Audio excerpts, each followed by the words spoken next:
And and so I'm happy tonight. I'm not worried about anything. I'm not fearing any man. My eyes are seeing the glory of the coming of the Lord. Jesus called them together and said, Jesus called them together and said, you know what the rule of the Gentiles voted over them, and their high officials exercise authority over them.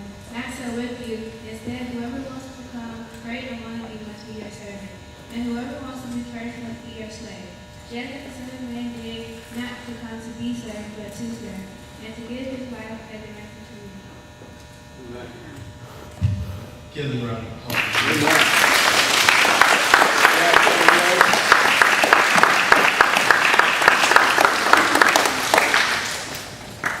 It's hard to have anything good to say after you hear words like that. Words spoken by greater people. Anything I've ever accomplished, that's for sure. Repeat something with me if you would. It's great to be served. It's great to be served. It's great to be served. It's great to be served. But you have to serve to be great. But you have to serve to be great. It's great to be served. It's great to be served. But you have to serve to be great. But you have to serve to be great. So I'll just take a few minutes. You've been sitting so well. I appreciate that. But I do want to share some things for you that you probably heard from the readings of Dr. King and some other things that you heard from the mouth of Jesus. There's three key things that we can get from the parallel there. And King wasn't making these things up. All right. He was living out the teachings from our great Lord. So these are things that I believe are common in his life, as well as the ministry of Jesus, and they're direct reflection of what Jesus has in his heart. The first thing is that popularity shouldn't be our priority. So the first passage you heard was, Jesus made us a guarantee, right? That we were going to be persecuted. He told us we were going to be blessed. He told us we'd get a reward. But first he said, you're going to be persecuted. All right.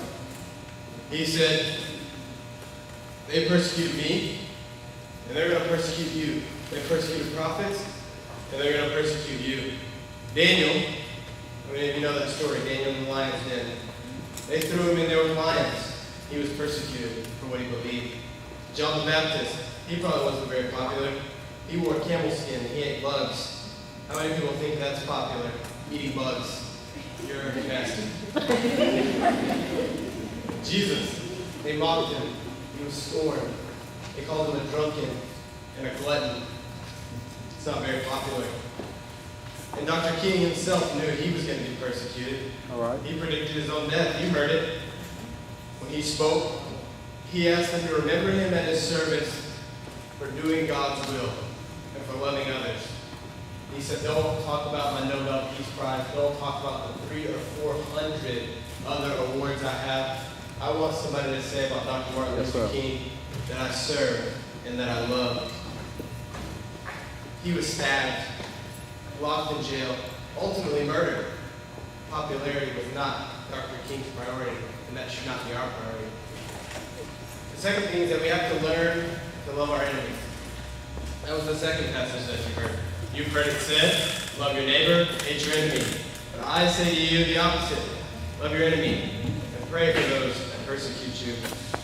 I will submit to you today that I'm not a Greek scholar, but I can't break down the text and know everything that he's talking about there. But I know one thing, he's not just talking about people who are against you, he's talking about people who are just different. All right. People who don't look like you, people who don't smell like you, people who don't like the same things that you like. And we have to learn to love those people, right? Everybody look at your neighbor and say, I don't look like you, but I love you. I don't look like you, but I love you. All right. Point to somebody. Turn to your other neighbor and say, I don't smell like you, I don't smell like you, but I still love you. but I still love you. So we got to figure this thing out, right? We don't look like each other, we don't sound like each other, we like different things, but that's okay. Praise God. Jesus calls us to love each other, Amen.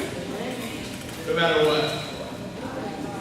And the last thing, you have to serve to be great. All right, sir. You know, it is great to be served. It's nice.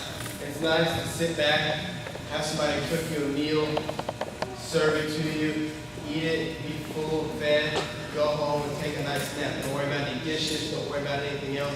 It's nice to have those things done for us. But that's not what it takes to be great. Yes, sir. And that's not what God calls us to do.